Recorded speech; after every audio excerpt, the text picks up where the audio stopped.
하나님 말씀 같이 봅니다. 사도행전 8장 1절에서 13절까지 말씀입니다. 사도행전 8장 1절에서 13절까지 같이 함께 읽습니다. 사울은 그가 죽임 당함을 마땅히 여기더라. 그날에 예루살렘에 있는 교회에 큰 박해가 있어 사도 외에는 다 유대와 사마리아 모든 땅으로 흩어지니라. 경건한 사람들이 스데반을 장사하고 위하여 크게 울더라. 사울이 교회를 전멸할새 각 집에 들어가 남녀를 끌어다가 옥에 넘기니라.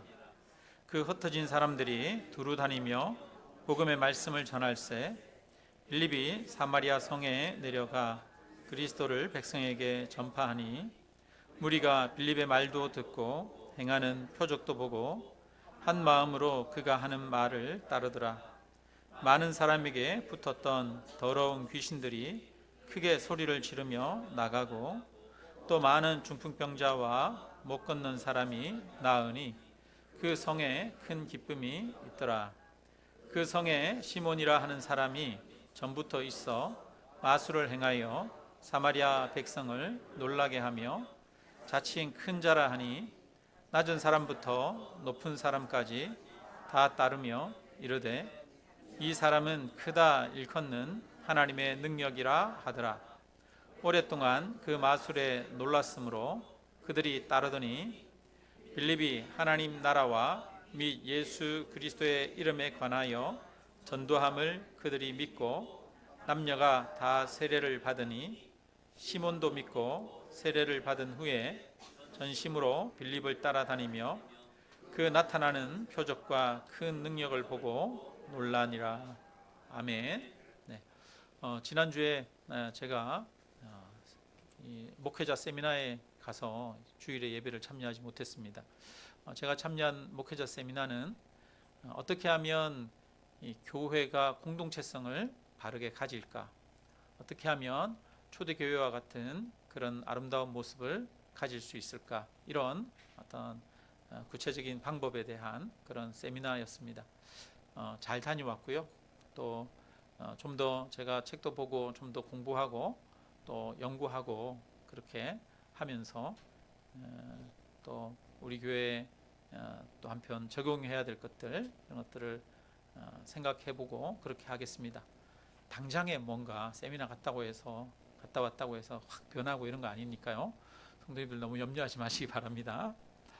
오늘은 이제 사도행전 8장인데요. 8장은 초대교회에 있어서 큰 전환점을 보여줍니다. 이전에는 성도들은 주로 유대와 예루살렘 지역에만 있었습니다. 그러니까 유대인들이었죠. 또 그리고 헬라인이었다가 유대교로 개종한 사람들이 교회의 식구들이었습니다. 그런데 이제 사도행전 1장 8절에 보면 오직 성령이 너희에게 임하시면 너희가 권능을 받고 예루살렘과 사마리아와 땅끝까지 이르러 내 증인이 되리라, 이렇게 예수님이 말씀하셨잖아요. 그런데 그 예수님의 능력이 아직 나타나지 않는 거예요. 예루살렘과 사마리아와 땅끝까지 이르러야 되는데 예루살렘 안에만 머물러 있었습니다. 그런데 이제 오늘 본문에 나오는 사건을 계기로 복음이 이 전환점을 맞아서 예루살렘 중심으로만 모여들기만 하던 그런 성도들이 바깥으로 흩어지게 되는 그런 계기가 되어집니다. 그 계기는 스데반 집사님이 박해를 받아서 돌에 맞아 죽는 사건을 통해서 이루어지게 됩니다. 교회에 큰 박해가 일어났습니다. 또 보니까 사울은 기세가 등등하여 교회를 잔멸하려고 합니다. 교회를 완전히 없애버리려고 그렇게 시도했습니다. 그래서 성도들이 뿔뿔이 흩어졌는데 그들이 흩어져서 가는 곳곳마다 그곳에서 복음을 전했습니다. 그래서 교회에 닥친 여러 가지 위기가 오히려 전환점이 되어진 것입니다. 우리의 인생도 마찬가지인 것 같습니다. 우리의 인생도 보면 사람은 그냥 아무 일 없고 편안하면 변합니까? 변하지 않습니까? 변하지 않아요. 그죠? 뭔가 어려움이 있고 문제가 있어야 사람은 변하잖아요. 그죠? 사람도 그런 것 같아요.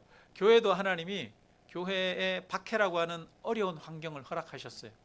그래서 그 어려운 환경을 통해서 오히려 열방으로 뻗어나가고 하나님의 뜻을 이루게 되는 그런 모습을 봅니다. 마찬가지로 우리들도 오히려 어려운 일들, 힘든 일들이 때로는 새로운 하나님의 전환점이 되어지는 것이지요. 그래서 여러 가지 환난이 있고 어려움이 있는 것은 하나님이 나를 버리신 것이 아니라 나로 하여금 새로운 전환점, 또 새로운 삶을 살아가게 하시는 것이다, 이렇게 받아들일 수 있기를 바랍니다. 이제 3절에 보니까 사울이 교회를 참멸할세 이렇게 말합니다. 교회를 완전히 없애버리려고 했어요. 교회를 완전히 없애버리려고 했는데 교회가 더 늘어납니까? 안 늘어납니까? 늘어난 거죠. 그래서 이 하나님의 놀라운 역사는 오히려 또 여러 가지 박해와 핍박을 통해서 오히려 교회가 부흥케 되는 그런 역사들을 세상 가운데 일으키십니다. 4절에 보니까 그 흩어진 사람들이 두루 다니며 복음의 말씀을 전할세, 이렇게 말하는데요. 흩어진 사람들이 가는 곳곳마다 두루 다니면서 복음을 전했습니다. 여러분, 이 당시에 복음 전하는 게 쉽겠습니까? 오늘날 우리가 복음 전하는 게 쉽겠습니까? 요즘도 힘들죠, 여러분. 어디 가서 예수 믿으세요, 또 예수님에 대해서 설명하고 가르치기가 어렵잖아요. 예수님이 죽으시고 부활하셨습니다, 우리의 구원자입니다, 얘기하기가 얼마나 어렵습니까? 그죠? 그런데 옛날에는 더 힘들었겠죠. 말도 통하지 않고 또 그 다음에 다 이방 그 우상을 다 섬기고 있고 그러던 시대 아니겠습니까? 그러니까 오히려 예전이 더 복음을 전하기 힘들었을 텐데 성도들은 가는 곳곳마다 복음을 전했다는 사실입니다. 우리도 가는 곳마다 예수님을 증거할 수 있기를 주님의 이름으로 축원합니다. 복음이 오늘 본문에 보니까 사마리아와 이방 나라들로 더 넓게 퍼져가는데요. 우리나라도 이제 그런 일들이 있었죠. 우리나라도 원래 이 교회가 남쪽에 많았습니까? 북쪽에 많았습니까? 북쪽에 교회가 더 많았어요. 우리나라 최초의 신학교가 평양에 있었습니다. 평양과 원산을 중심으로 대부흥운동이 일어났습니다. 그래서 원래는 우리나라 기독교가 저 북쪽에서 먼저 거의 시작이 됐습니다. 그런데 6.25 때, 그리고 이 북한이 이제 남북이 분단이 되면서 공산당이 들어오면서 교회를 박해했죠. 그래서 그때 목사님들이 북한에서 박해를 받고 이 남한으로 내려온 분들이 많아요. 그래서 그 박해로 인해서 이 남쪽 지역에, 이 남한에 복음이 확장되었습니다. 우리도 그렇게 박해를 통해서 오히려 복음이 더 많이 널리 증거되어지고 확장된 그런 역사와 경험을 가지고 있는 민족이죠. 우리는 우리의 삶에 어려움이 없기를 원합니다. 그러나 때때로 어려움이 생깁니다. 하나님은 때로는 우리의 어려움을 바로 제거해 주시지 않을 때도 있습니다. 그런데 하나님은 그 어려움을 통해서도 또 우리를 인도하시는 그런 손길을 베풀어 주시는 줄로 믿습니다. 우리에게 있는 어려움을 통해서 하나님은 우리를 훈련시키고 우리를 연단시키고 더욱더 성숙해져 가게 하십니다. 박해가 복음을 확장하는 데 사용되어지듯이 또한 우리 인생의 여러 가지 어려움들 또한 우리 믿음이 성장하고 하나님께로 더욱더 가까이 나아가는데 사용되어지는 줄 믿습니다. 우리 5절 6절에 보니까요, 같이 한번 읽어볼까요? 빌립이 사마리아 성에 내려가 그리스도를 백성에게 전파하니 무리가 빌립의 말도 듣고 행하는 표적도 보고 한 마음으로 그가 하는 말을 따르더라. 네, 여러분, 놀라운 일이 일어났어요. 우리는 이 구절이 별로 놀랍지 않은데요, 사실은 굉장한 사건입니다. 빌립이 복음을 전한 곳이 어디라고요? 사마리아 성이라고요. 이 사마리아와 유대의 관계를 생각하면 우리가 이 일이 엄청난 사건이었다는 것을 알 수가 있습니다. 그냥 사마리아는 평범한 그런 지역이 아니에요. 유대와는 철천지 원수지간이에요. 그리고 이게 뭐 100년, 200년 된 그런 사건이 아닙니다. 이미 1000년 동안 쌓여진 그런 관계예요. 우리가 일본이랑 사이가 별로 안 좋잖아요. 그죠? 그런데 일본이랑 사이가 안 좋은 게 뭐 10년, 20년 된 일입니까? 100년, 200년 된 일입니까? 아니죠. 일본 일제 식민 통치하에 우리가 고통받았는데 그것만이 아니라 그 이전에도 임진왜란 때 일본이 와가지고 우리나라를 얼마나 고통스럽게 했습니까? 온 강산을 유린하고 또 우리나라에 있는 기술자들 다 잡아서 끌고 가고 사람들 학살하고 했잖아요. 그 이전에 삼국시대 때부터 일본 왜구들이 해변가에 침략해서 우리나라를 힘들게 했었잖아요. 그러니까 일본과의 우리나라의 관계는 그냥 10년, 20년, 100년 이런 된 관계가 아니라 수백 년 된 그런 적대적 관계가 있었던 것이죠. 사마리아와 유대도 마찬가지입니다. 1000년이 넘은 그런 관계가 있어요. 930년경에 BC 930년경, 그러니까 솔로몬의 아들 르호보암 왕 때 이 북이스라엘과 남유다로 갈라지잖아요. 그렇게 그때 그러니까 BC 930년경에 예수님 오기 거의 930년 이전에 이 나라가 갈라져 가지고 북쪽과 남쪽이 갈라져 가지고 그 다음에 한 번도 통합이 된 적이 없어요. 서로 같은 민족이었죠. 서로 다 같이 이 야곱의 후손들이잖아요. 아브라함의 후손들이잖아요. 그런데 결국은 서로가 나눠져 가지고 싸우고 분열하고 다투었죠. 그리고 심지어는 모두가 다 여호와 하나님을 믿는, 그래서 애굽에서 같이 출애굽한 이스라엘 백성들인데 서로 이제 종교도 달라집니다. 북쪽 이스라엘에는 절기도 바꾸고 송아지 신상을 만들고 단과 베델에다가 단을 쌓고 여기서만 예배드려라 이렇게 말합니다. 종교를 변질시켜 버렸죠. 남유다는 예루살렘에서 예배를 드리고, 그러니까 남유다 입장에서 보면 저 사람들은 지금 이단인 거예요. 절기도 바꾸고 그 다음에 송아지 신상을 만들고 완전히 변질돼 버린 거예요. 그러니까 이 사이가 얼마나 나빴겠습니까? 얼마나 서로를 무시하면서 지냈겠습니까? 근데 역사적인 여러 가지 사건이 있었습니다. 많은 전쟁도 있었지만 이제 나중에 북쪽 이스라엘도 망하고 남쪽 유다도 망하는데요. 망했다가 나중에 이스라엘 백성들이 또 유다가 돌아옵니다. 돌아와 가지고 스룹바벨 때 무너진 성전을 다시 재건합니다. 이게 이제 BC 500년대였는데요. 성전을 이제 그때 바벨론이 성전을 다 무너뜨렸으니까 성전을 재건하는데 사마리아 사람들이 와가지고 유다 사람들에게 얘기합니다. 우리도 하나님을 믿으니 우리도 같이 성전을 좀 짓자 이렇게 말해요. 우리도 동참할게 이렇게 말해요. 그런데 유다가 거절합니다. 뭐라 그러냐면 니네는 우리랑 같이 성전 지을 수 없어. 왜요? 니네는 아브라함의 후손이 아니야. 이미 피가 섞여버렸잖아. 니네는 혼혈이잖아. 니네는 우리가 믿는 하나님과 달라. 니네는 이단이잖아. 우리와 함께 성전을 지을 수 없어. 이렇게 말해버린 거예요. 그렇게 해서 사마리아 사람들이 같이 참여하지 못하도록 만들었습니다. 그래서 사마리아 사람들은 나중에 약 400년 BC 400년경에 스룹바벨 성전이 이제 지어진 이후에 한 100년 정도 더 지나서 자기들끼리 그리심산에다가 성전을 지었어요. 따로. 그래서 수가성 그 여인이 예수님한테 이런 말을 하잖아요.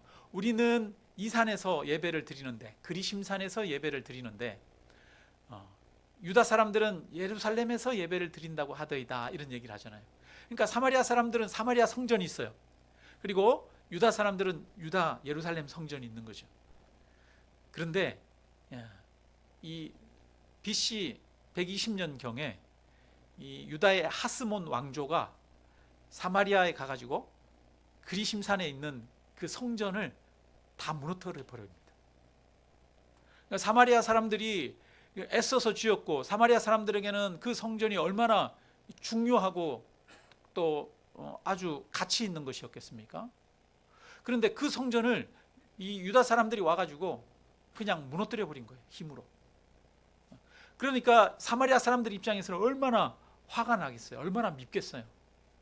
맨날 저 인간들은 이단이야. 그리고 저 인간들은 개보다 못해. 그리고 그래서 사마리아 사람들과 유다 사람들은 서로 말도 안 섞었어요. 상종을 하지 않았습니다. 그런데 예수님이 어떻게 합니까? 사마리아 수가성에 가잖아요. 수가성에 가가지고 거기 남편을 다섯 번이나 바꿔치웠던 그 부도덕한 여인을 만났는데, 예수님이 그 여인과 보통 같으면 말도 안 섞을 거 아니에요? 보통 사람들은. 그런데 그런 여인에게도 가가지고 예수님이 물을 달라 합니다. 그러자 그 여인이 당신은 유대인인데 왜 나에게 물을 달라고 그럽니까? 이렇게 말해요. 그러니까 유대인과 사마리아 사람들이 얼마나 이 관계가 적대적인지를 알 수가 있겠죠. 그러니까 길 가다가 봐도 신경도 안 쓰는 거예요. 여러분, 미운 사람 보면 보고 싶습니까? 안 보고 싶습니까? 시선이 돌아갑니다. 미운 사람이 있으면 우리 마음이 그렇잖아요. 그러니까 철천지 원수 관계예요. 그런데 유대의 복음이 전해졌는데 그 복음이 이제 어디에 전해졌다고요? 사마리아에도 복음이 전해졌다고요. 여러분, 놀라운 사건 아닙니까? 사마리아 사람들이 복음을 믿었다는 것은 놀라운 사건이에요. 게다가 이 빌립이 전한 그 복음에는 그리스도가 누구라고요? 예수님이 누구라고요? 하나님의 아들인데 그분이 유대인이라는 거예요. 유대인. 그렇지 않습니까? 메시아가 유대인이라는 거잖아요. 그러니까 사마리아 사람들 입장에서는 자기들의 원수 나라인 그 사람이 구원자라는 거예요. 메시아라는 거예요. 이걸 받아들이기가 쉽겠습니까? 쉽지 않겠습니까? 쉽지 않죠. 말로 설명해 가지고는 그걸 수용하기가 어렵죠. 받아들이기가 어렵습니다. 그래서 6절에 이렇게 말합니다. 무리가 빌립의 말도 듣고 행하는 표적도 보고 한 마음으로 그가 하는 말을 따르니라. 여러분, 말만 들어가지고 이게 바뀌지 않잖아요. 바뀔 수가 없을 거 아니에요. 그러니까 하나님이 빌립을 통해서 표적도 행하신 거예요.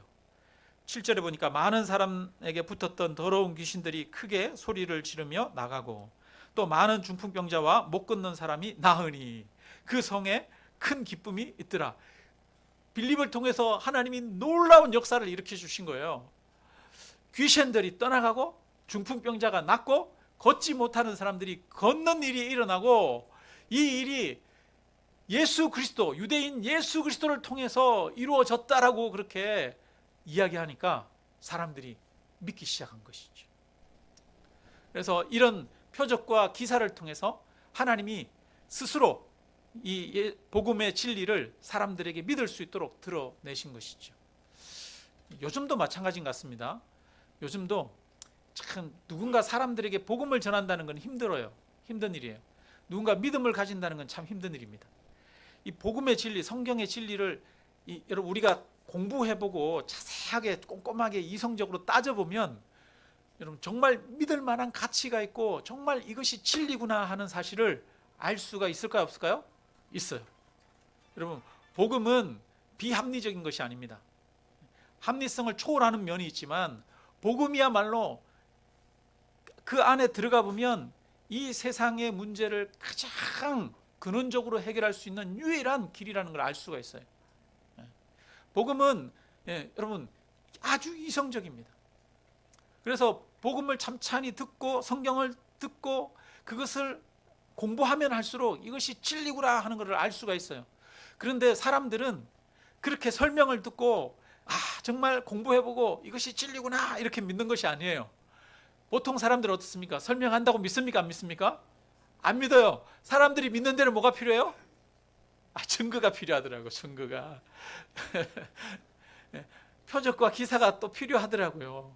참, 왜냐하면 우리의 마음이 둔하고 귀가 어두워서 우리는 잘 듣지 못하고 잘 깨닫지 못하는 면들이 많이 있잖아요. 그래서 그런 것 같아요. 누군가 한 사람이 예수님을 정말 믿게 되는 데에는 하나님의 역사가 필요한 것 같습니다. 빌립이 하나님의 말씀을 전했어요. 그걸로 되는 것이 아니죠. 하나님의 말씀을 전할 뿐 아니라 빌립을 통해서 하나님이 직접 역사하시니까 그제야 이 사마리아 사람들이 믿기 시작한 것이죠. 마찬가지로 여러분 우리 성도들에게도 또 우리가 복음을 전하는 사람들에게도 하나님의 역사가 필요합니다. 우리는 복음을 전하지만 하나님이 일하셔야 합니다. 그래서 여러분, 저와 여러분도 다른 사람들에게 복음을 전할 수 있기를 바랍니다. 그러나 궁극적으로는 하나님이 일하셔야 됩니다. 하나님이 하셔야 됩니다. 하나님, 저 영혼을 하나님 긍휼히 여겨 주셔서 만나 주시옵소서. 이렇게 하나님을 의지하며 복음을 전할 수 있기를 주님의 이름으로 축원합니다. 여러분, 사마리아가 복음을 받아들였다는 것은 정말 놀라운 기적과 같은 사건입니다. 그래서 이 유대인과 사마리아인들이 예수 그리스도를 믿음으로 하나가 되게 되었어요.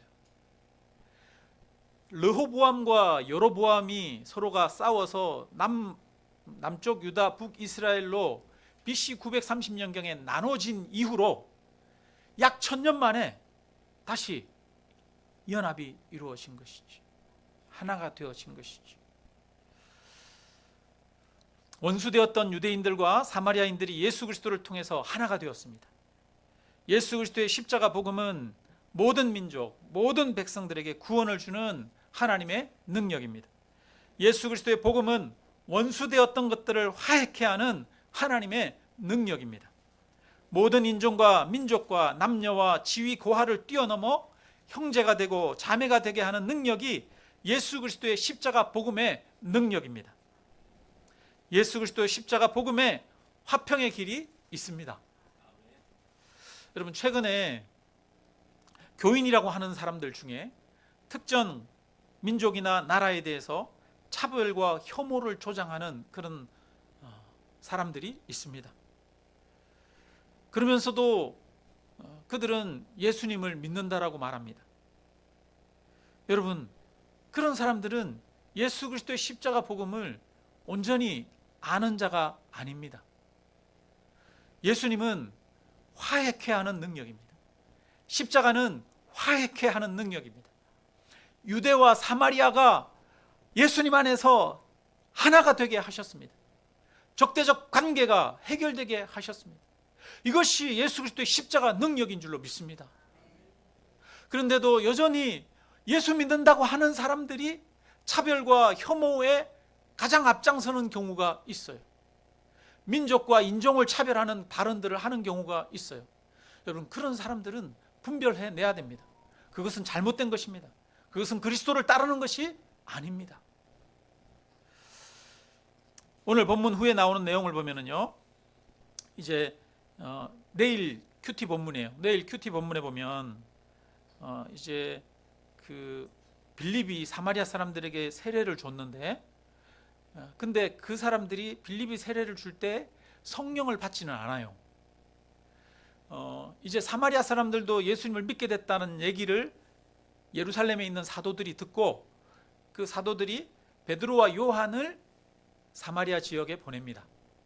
그래서 베드로와 요한이 와가지고 사람들을 만나보고 그 사람들에게 안수하고 기도하니까 그때 비로소 성령이 임합니다. 저는 이 장면을 보면서 그런 궁금증을 가집니다.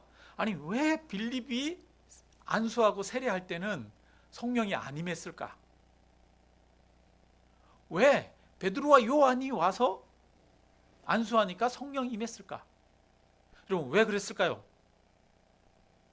어떤 사람들은 이것이 하나님께서 교회의 영적 질서를 세우기 위한 과정이었다, 이렇게 말하기도 합니다. 그런데 항상 성령이 임하는 것은 누군가 어떤 영적 권위가 있는 어떤 직분이 있는 자가 기도해야만 임하는 것은 아닙니다. 그런데 유독 이 사마리아 백성들에게, 사마리아에는 예루살렘에서 사람들이 와서 안수할 때 성령이 임했어요. 여러분, 그러면 빌립보다 베드로와 요한이 더 능력이 있어서 그런 겁니까? 빌립은 능력이 없어서 그런 겁니까? 아니잖아요. 빌립도 능력이 있죠. 빌립이 사람들에게 말하니까 중풍병자가 나아요. 예수님의 이름을 명령하니까. 못 걷던 사람이 걷게 되고 귀신도 떠나갔습니다.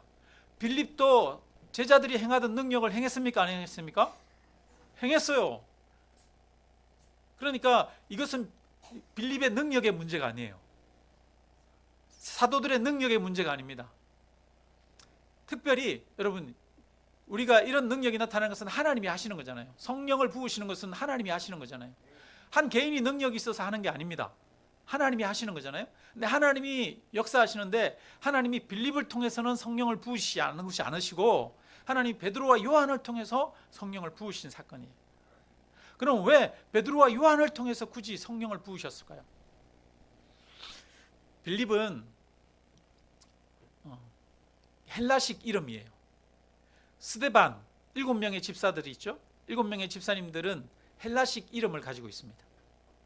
그러니까 이 당시에 예루살렘에 있는 성도들은 이 두 종류의 부류가 있었습니다. 그래서 교회 안에 문제가 생겼잖아요.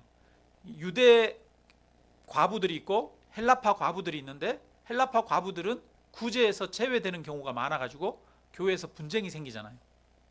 그러니까 예루살렘 교회에 두 부류의 사람들이 있습니다. 한 사람은 원래 유대 지역에서 나고 자랐던 태생적인 유대인들, 그리고 또 다른 사람들은 외국에서 살던 유대인들, 그러니까 헬라 지역에 살던 유대인들이거나 아니면 원래 헬라인이었는데 이방인이었는데 유대교로 개종한 사람들, 그들이 예루살렘에서 예수님을 믿게 된 거예요. 그러니까 빌립은 어떤 사람이었을 가능성이 있느냐? 헬라 지역에 살던 유대인일 가능성도 있고 아니면 아예 헬라인이었는데 유대교로 개종한 사람이었을 가능성이 있어요. 그래서 빌립이 복음을 전도할 때 사람들이 믿게 되고 세례도 받았는데 하나님이 빌립을 통해서는 성령이 임하게 하지 않았어요. 다른 지역에서는 그 일들을 이루셨을 수도 있어요. 빌립을 통해서. 근데 사마리아 지역에서는 그렇게 하지 않았어요. 누가 와서 베드로와 요한이, 베드로와 요한은 어떤 사람입니까? 날 때부터 유대인이었던 사람이에요. 갈릴리 태생입니다. 그러니까 원래부터 이 사마리아 사람들과는 적대적인 관계에 있던 사람들이에요. 그런 베드로와 요한이 와서 이 적대적인 관계에 있는 사마리아 사람들에게 안수하니까 베드로와 요한이 받았던 성령이 그 사람들에게도 임하는 거예요. 이것을 통해서 무엇을 보여줍니까? 성령이 누구에게도 임한다? 나에게 임했던 그 성령이 누구에게도 임한다? 우리가 원수처럼 여겼던 사마리아 사람들에게도 임한다. 그래서 우리는 성령 안에서 한 형제다. 우리를 한 형제로 묶어주는 것은 누가 묶어주는 것이다? 하나님의 성령이 우리를 하나 되게 하신다. 예수 그리스도가 우리를 하나 되게 하신다. 이것을 보여주는 것이죠. 저는 예수 그리스도가, 하나님의 성령이 모든 민족을 떠나서 원수관계를 떠나서 하나 되게 하시는 것을 보여주는 사건이 바로 베드로와 요한이 사마리아 와서 기도하니까 그때 비로소 성령이 임한 이 사건이라고 여겨집니다. 그래서 놀라운 사건이에요. 사마리아 사람들이 복음을 믿게 된 것은 놀라운 사건입니다. 예수 그리스도 안에서 갈라졌던 관계가 회복되는 사건입니다. 갈라졌던 민족이 회복되는 사건입니다. 서로 나누어졌던 종교, 변질되었던 종교가 다시 예수 그리스도의 성령 안에서 다시 회복되는 사건입니다.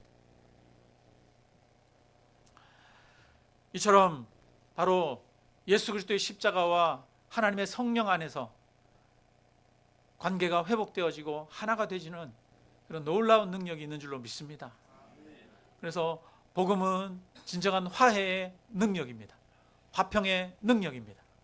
성령은 우리를 화평케 하십니다. 이런 은혜가 우리에게 있기를 주님의 이름으로 축원합니다. 네. 이제 내일 큐티 본문인데요. 내일 큐티 본문에 보면 이제 그 시몬과 관련된, 마술사 시몬과 관련된 이야기가 나옵니다. 오늘 본문 이 뒤에 하반부에도 보면 마술사 시몬에 대한 이야기가 나오죠.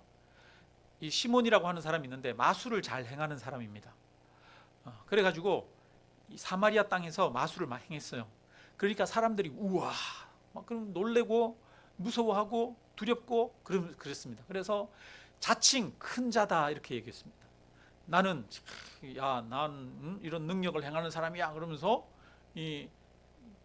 그 사람들 막 이렇게 치료도 해주고 막 하면서 그러면서 스스로 대단한 사람인 것처럼 그렇게 했던 것이죠. 그리고 사람들은 이 사람들을 높였습니다. 뭐라고 하냐면 10절에 보니까 낮은 사람부터 높은 사람까지 다 따르며 이르되 이 사람은 크다 일컫는 하나님의 능력이라. 이 마술을 행하는 시몬을 향해서 야 하나님의 능력이다 이렇게 이 사람에게 이야기를 했어요. 그런데 이 마술사 시몬도 귀신들을 떠나가게 하고 중풍병자를 고치고 못 걷는 사람을 걷게 하는 일을 못했거든요. 그런데 그 일을 누가 해요? 빌립이 와가지고 빌립이 기도하니까 귀신이 떠나고 빌립이 기도하니까 중풍병자가 낫는 거예요. 그러니까 마술사 시몬이 깜짝 놀란 거예요. 내가 못하는 엄청난 일들을 하네? 이거는 사람이 할 수 없는 일인데? 마술사 시몬도 놀란 것이요. 그래서 예수님을 믿기로 했습니다. 따르기로 하고 예수님을 얼마나 열심히 따르는지 오늘 본문에 보니까 13절 우리가 읽어볼까요? 시몬도 믿고 세례를 받은 후에 전심으로 빌립을 따라다니며 그 나타나는 표적과 큰 능력을 보고 놀라니라. 시몬이 깜짝 놀래가지고 매일 따라다녔겠죠. 전심으로 빌립을 따라다녔어요. 빌립을 따라다니면서 혹시 이 사람 속임수 아니야? 막 이러면서 열심히 살펴보지 않았겠어요, 그죠? 그런데 정말 이거는 말로 표현할 수 없는 놀라운 능력들이 일어나는 거예요. 기적이 일어나는 거예요. 그러니까 그 능력을 보고 놀랐다 이렇게 말해요. 근데 그 능력을 보고 놀랐는데 그 다음에 나오는 내용이 보면 이 시몬의 이야기를 길게 장황하게 성경이 기록하고 있어요. 베드로와 요한이 와가지고 이 사마리아 사람들에게 안수하니까 그 사람들이 성령을 받거든요.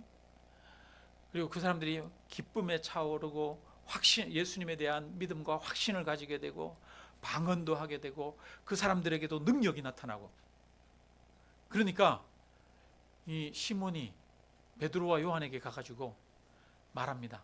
내가 뭘 줄 테니? 내가 돈을 줄 테니 나에게도 뭘 달라? 나에게도 다른 사람에게 성령을 줄 수 있는 그런 능력을 나에게도 가르쳐 주시오 이렇게 얘기를 한 거예요.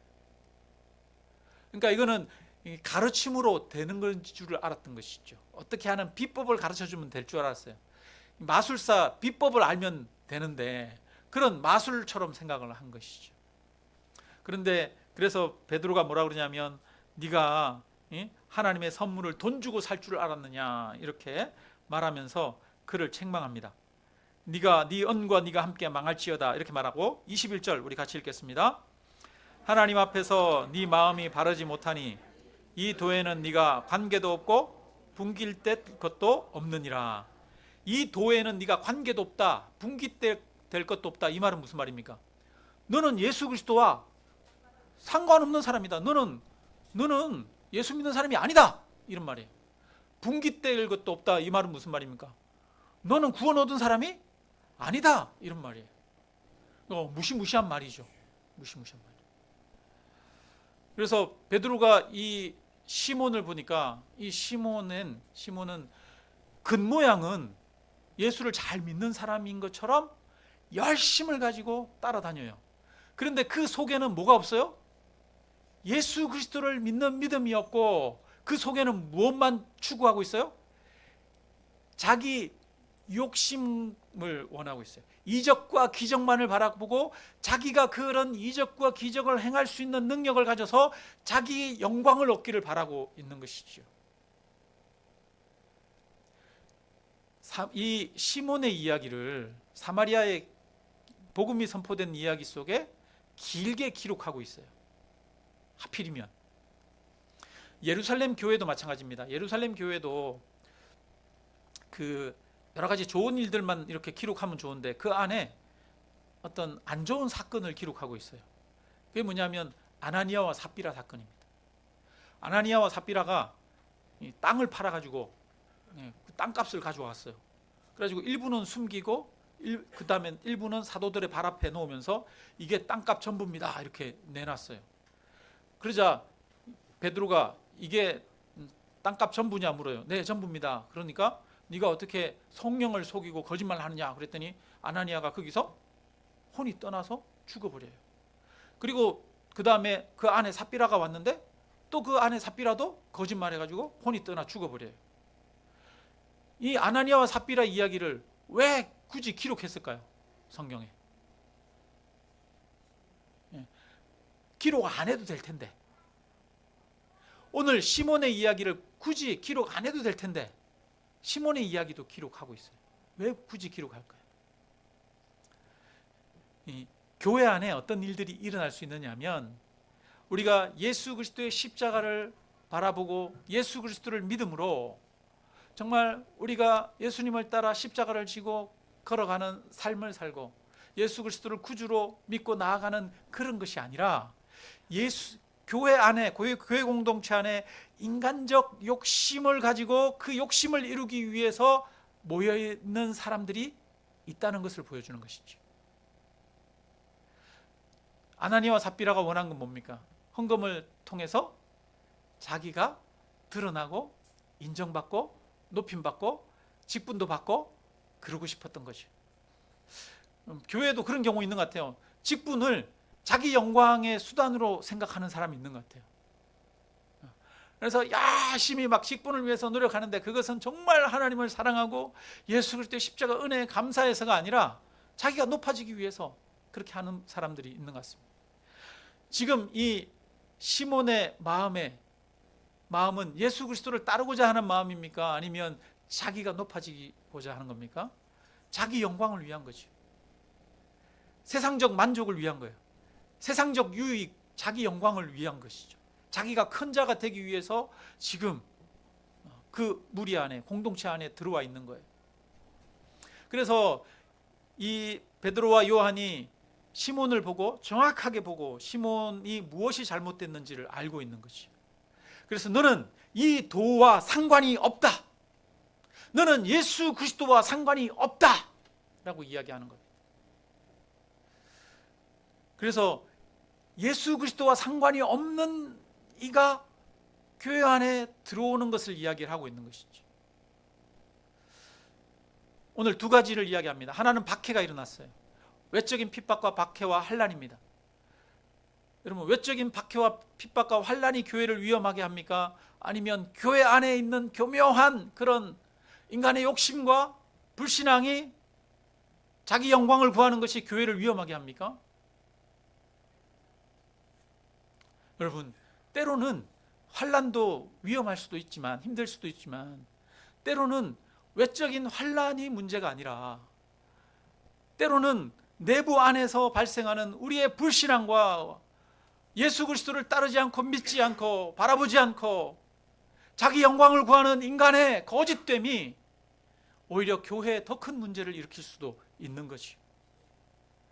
그래서 이 예루살렘 교회와 사마리아 교회도 그런 현상이 나타나고 그것들을 사도들이 정확하게 분별해서 그것들에 대해서 책망하는, 회개하라 이렇게 책망하는 그런 모습을 볼 수가 있습니다. 시몬의 관심은 예수님이 아니었어요. 시몬의 관심은 자기가 능력을 얻는 것이었어요. 자기가 높아지는 것이었습니다. 여러분, 우리의 관심은 무엇입니까? 우리의 관심은 무엇입니까? 우리의 관심은 예수 그리스도에게 있어야 할 줄로 믿습니다. 나를 사랑하사 십자가를 지고 나를 위해 죽으신 예수 그리스도를 따르고 예수 그리스도를 높이는 것이 우리의 관심이어야 합니다. 그분을 찬양하고 그분의 영광을 위해서 걸어가는 것이 우리의 관심이어야 합니다. 시몬과 같은 마음이 우리에게도 있을 수 있습니다. 때로는 우리가 주님을 바라보다가 주님을 바라보지 않고 나의 영광을 바라보는 그럴 때가 있습니다. 십자가를 지고 예수님을 따르고자 하는 마음은 없고 인간적인 판단과 생각만 앞세우고 높아지고 인정받고자 하는 그런 마음이 우리에게도 스며들 수가 있습니다. 베드로가 교회 안에 그렇게 스며든 이 시몬을 책망하듯이 우리 안에 그런 마음이 스며들 때에 우리가 나의 마음을 잘 분별하여 다시 그리스도를 바라보고 회개함으로 십자가 앞에 더욱더 가까이 나아가는 그런 저와 여러분들 되시기를 바랍니다. 말씀을 마칩니다. 예수 그리스도의 십자가 죽으심과 부활하심에 능력이 있습니다. 인간의 힘과 능력으로 화해케 할 수 없는 유대와 사마리아의 관계를 회복시킨 능력이 예수 그리스도의 십자가 복음에 있습니다. 십자가 복음은 화평케 하는 하나님의 능력입니다. 십자가 복음은 연합하게 하는 하나님의 능력입니다. 십자가 복음은 원수가 형제가 되게 하는 하나님의 능력입니다. 하나님의 성령은 원수가 하나가 되게 하십니다. 그 십자가의 은혜와 능력이 오늘 저와 여러분에게도 그 축복이 있기를 주님의 이름으로 축원합니다. 뿐만 아니라 높아지기를 원하고 자칭 큰 자가 되고자 하는 마술사 시몬과 같은 마음, 그런 마음이 우리 안에 생겨날 때 우리도 그 마음을 내려놓고 베드로의 책망을 듣고 이 마음은 예수 그리스도의 십자가 복음의 도와 상관이 없고 그 분깃과 상관이 없다. 그리하여 우리의 마음에 잘못됨을 끊어내고 우리가 오직 예수 그리스도의 십자가 은혜로 나아가는 저와 여러분들 되시기를 주님의 이름으로 축원합니다.